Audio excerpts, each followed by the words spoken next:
selalu semangat buat datang ke tempat baru yang belum pernah aku kunjungi sebelumnya. Apalagi punya banyak kesempatan untuk eksplor banyak tempat yang ada di sana. Rasanya beruntung banget. Kenalin, nama aku Revi Ekta. Ini kali pertama aku singgah di Kabupaten Tanah Toraja, Sulawesi Selatan. Perjalanan ini berlangsung tahun 2019 lalu, jadi jangan heran ya kalau nggak ada yang pakai masker saat itu. Yuk kita mulai berkelana. Wisata Tanah Toraja itu identik banget ya sama hal-hal yang berbau kematian dan pemakaman. Nah, destinasi pertama yang aku kunjungi ini juga ada kaitannya sama kematian. Nama tempatnya Pasiliran, lokasinya di Tongko Sarapung. Jadi ini tuh lokasi pemakaman bayi yang belum tumbuh gigi. Uniknya makam si bayi itu ada di dalam pohon yang namanya pohon tara. Jadi di belakang ini namanya pohon tara. Nah, pohon tara ini dipakai sama masyarakat Tanah Toraja dulu yang menganut aliran kepercayaan Alutodolo untuk dijadikan pemakaman dari bayi yang belum tumbuh gigi. Itu bisa dilihat. Yang berserabut hitam itu adalah lubang dari kuburannya. Kenapa pohon ini yang dipilih? Karena pohon tara ini punya getah berwarna putih dan itu diibaratkan atau di filosofinya itu sebagai air susu ibu yang nantinya bisa diserap oleh si bayi. Tapi ini udah mulai nggak dipergunakan lagi karena memang masyarakat setempat sudah menganut aliran Nasrani. Jadi ini juga udah nggak tahu kapan terakhir dipakai. Pohon tara ini. Lanjut ke lokasi berikutnya, ini kita ke Tampang Alo, tepatnya di Kecamatan Sangala. Kubur batu ini sudah ada sejak abad ke-16. Semakin mendekati pintu masuk gua, suasana hening semakin terasa nih. Pemandangan pertama yang aku lihat saat itu adalah tulang belulang dan tengkorak yang tergeletak rapi di sepanjang jalur dan tumpukan-tumpukan batu. Banyak yang masih utuh tapi banyak juga yang sudah hancur. Jadi ini tempat namanya Tampang Alo. Ini bisa dikatakan sebagai pemakaman umum masyarakat Toraja di sini. Dan bisa dilihat nih di belakang sini gua-guanya itu sudah dimanfaatkan sebagai tempat pemakaman kayak gitu, dan juga banyak nih bekas-bekas peti-peti yang sudah mulai rusak dan juga banyak tengkorak-tengkorak yang sudah mulai berserakat. Nah, buat orang-orang atau pengunjung yang mau ke sini sebaiknya tidak perlu memegang dan jangan juga memindahkan. Orang setempat yang datang ke Tampang Alo biasanya ada kasih pemberian sederhana seperti rokok, uang logam, ataupun permen. Hal ini nggak ada tujuan apa-apa loh ya, benar-benar penghormatan layaknya tamu aja. Nah, salah satu warga lokal yang dampingin aku sedikit cerita nih tentang kenapa warga Toraja dimakamkan di gua-gua, bukan di tanah layaknya pemakaman pada umumnya.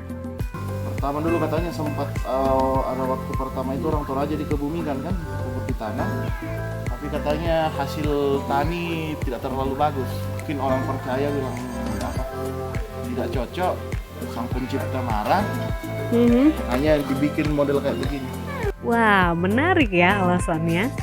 Tapi di samping itu, alasan lainnya karena posisi Tanah Toraja itu sendiri berada di daerah pegunungan yang dikelilingi tebing-tebing. Dan lahan yang tersisa untuk berladang hanya sekitar 20%. Jadi warga akan sedikit kesulitan berladang nih jika pemakaman masyarakatnya dilakukan di dalam tanah. Masih di daerah Sangala ada juga nih kubur batu Suaya. Kubur batu ini khusus untuk para raja. Bisa kelihatan jelas kan penempatan erong atau peti mati, posisinya ada di bagian atas dan berada di dalam tebing kapur. Nah, biasanya satu lubang itu bisa diisi beberapa jenazah yang masih punya hubungan keluarga. Di sampingnya terdapat tau-tau yang berjajar rapi merepresentasikan orang-orang yang telah tiada. Berikutnya, mari ikut aku melihat megahnya patung Yesus tertinggi di dunia, namanya Buntu Burake. Waktu terbaik buat ke tempat ini sih pagi hari ya, sebelum matahari terbit karena kabutnya masih tebal, udaranya dingin, dan bisa dapat bonus lautan awan kalau kabutnya udah mulai kebuka. Dan ternyata patung Yesus yang ada di sini itu lebih tinggi daripada patung Yesus yang ada di Brazil. Ketinggian dari patungnya kurang lebih 30 something, kalau yang ini 40. Terus kalau patung yang ada di sini itu ada di ketinggian 1700 mdpl. Kalau di Brazil cuma 700-an. Oh ya, beda 1000 ya berarti ya. Patung Yesus yang menghadap langsung ke kota Makale ini kemegahannya makin terasa nih kalau dilihat dari atas. Nah, selain ada patung Yesus tertinggi dan terbesar di dunia, di sini juga ada loh Sky Bridge. Buat cobain wahana ini ada tiket khusus seharga Rp50.000 dan baru akan dibuka sekitar jam 8 pagi. Berjalan melewati Sky Bridge, ini pengunjungnya harus menggunakan kaos kaki khusus. All size. Yeay, aku sudah pakai. Jembatan kacanya ini jadi jembatan kaca panjang, kurang lebih itu ada 90 meter. Terus view-nya patung Yesus dan kota.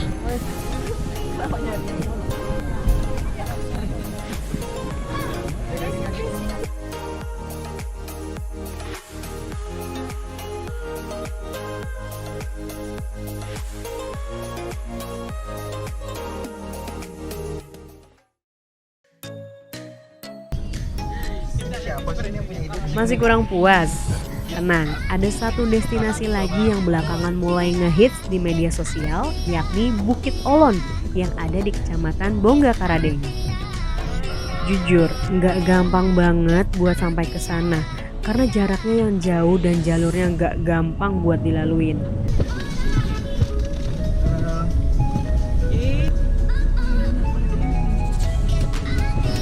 Yeay, kita sudah sampai. Kita keluar dari seperti apakah pemandangannya dan baiklah.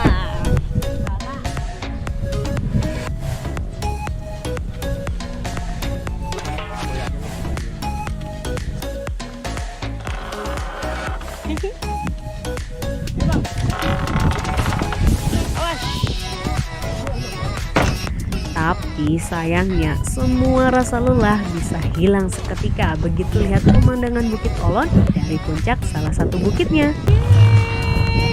Selamat datang di Bukit Olon. Dari atas ini kita bisa lihat rumah-rumah warga setempat yang dikenal dengan Lembang Olon. Kabarnya nih, warga yang tinggal di Lembang Olon ini hanya berjumlah 30 kepala keluarga aja. Eksklusif banget kan ya?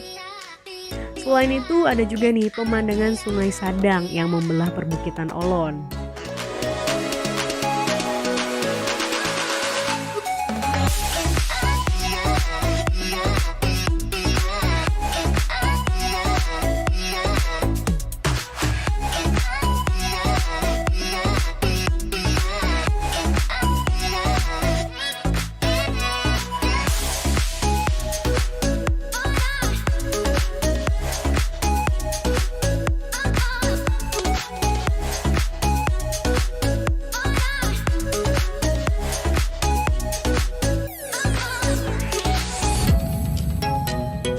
Nah, itu dia perjalananku selama di Kabupaten Tanah Toraja.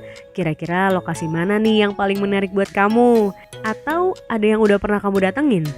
Sampai di sini dulu ya trip Tanah Torajaku. Sampai ketemu di trip berikutnya dan sampai jumpa.